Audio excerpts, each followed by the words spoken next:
Second and last question is this necessary to follow Madhab? At times we are told to just follow Quran and Sunnah. Again, this is a strange kind of misunderstanding and confusion. To follow Quran and Sunnah.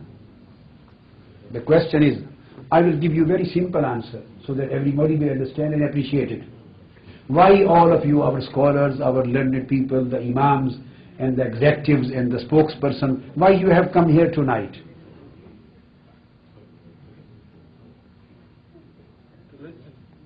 To listen someone. Why you want to listen him? To learn. What you want to learn? Quran and Sunnah. Of course, the basic sources are Quran and Sunnah. But everybody can't understand everything from Quran and Sunnah. How many people amongst you are in a position to read the Arabic and understand Quran without any translation or without any help of tafsir or without help of any scholar? How many are you in a position to understand the Holy Prophet's thousands and thousands, hundreds of thousands of ahadith which are written in Arabic without help of any scholar? How many people in the whole ummah can understand directly the text of Quran and Sunnah? Do they understand? No. So those who say that you should just follow Quran and Sunnah and you should not follow any madhab or any imam of fiqh, just follow Quran and Sunnah. What will happen practically? Let us put this whole hypothesis in a practice. You say that he wants, yes, okay, I want to follow Quran and Sunnah and not any imam and not any madhab. Now he will say, you will say, thousands and millions of Muslims say, but sorry, we can't understand Quran. We don't know Arabic. We don't know hadith because we don't know Arabic. And even by knowing just language, everybody can't understand the Quranic meanings and hadith applications.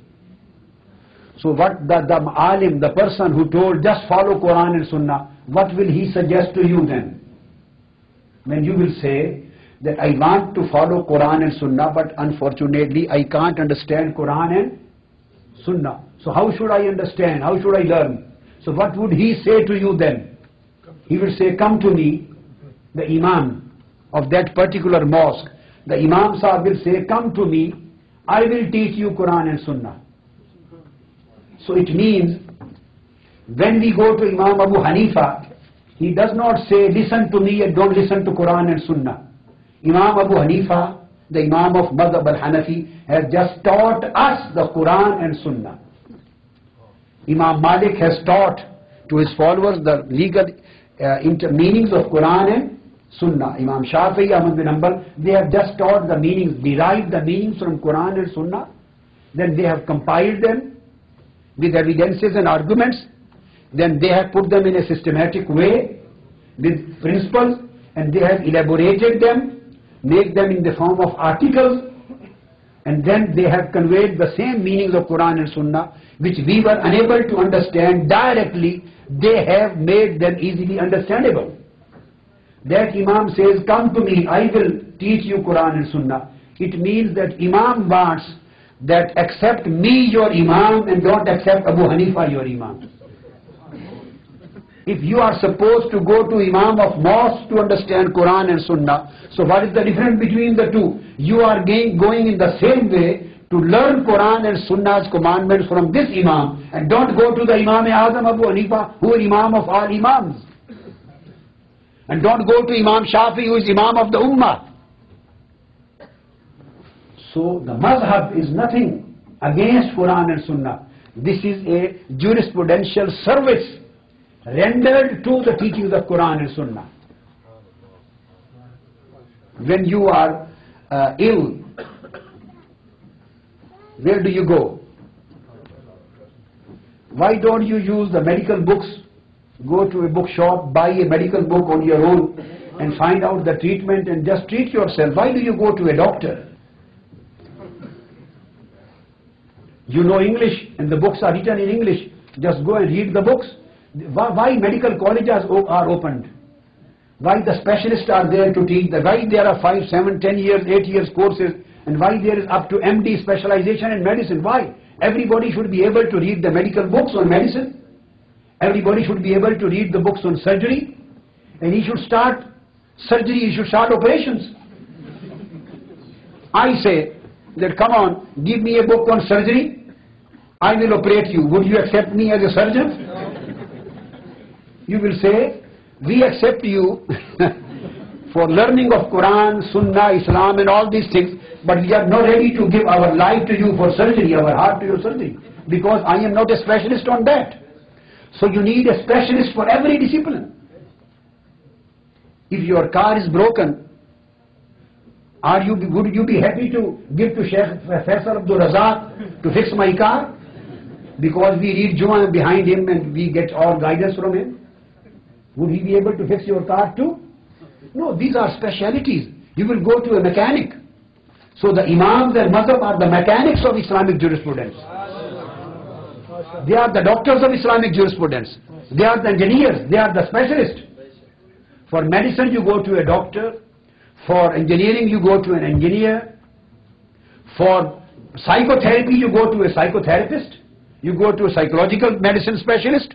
You go to a computer. My computer is broken, it is down now. So should I start opening it, and because I am sheikh and this and that, so should I start fixing my own computer? No, nothing. Everything is, you accept specialization in everything. This is the question. You accept specialization in everything. And going to the specialists to understand that particular point, you accept this. When comes the matter of deen, you say everybody and every imam is the specialist. Don't go to Imam Abu Hanifa and Imam Shafi and Imam Malik and I want the number. So these people are just quacks. They are not specialists. Imam Aimma and Mazahib, for example, for hadith we go to Imam Bukhari. For tafsir we go to Imam Razi. For hadith we go to Hafiz ibn Kasir or Ibn Khaldun. For philosophy we go to Ibn Sina. Don't we do? For every discipline of knowledge. For international law we go to Stark. For international law we go to Oppenheim. For your English jurisprudence we go to Salmond. For English law you go to Austin. For constitutional law you go to constitutionalist. For each and every discipline, may be religious, may be secular, social or scientific, you go to professors, you go to specialists. Then when the matter comes to Islamic jurisprudence, Islamic law, why shouldn't we go to the specialists? So the specialists on these particular subjects are known as Imams of Madhab. Like specialist on hadith is Bukhari and Muslim and Abu Dawud and according to all other things, disciplines. That's why Holy Prophet ﷺ said, so the order establishing the schools of fiqh, the fiqh and the faqih and the imam of fiqh and mujtahid. This is again the commandment of Quran and commandment of hadith. Quran says that there should be a group amongst you. وَلْتَكُمْ مِنْكُمْ طَائِفَةٌ لِيَتَفَقَّهُوا فِي الدِّينِ.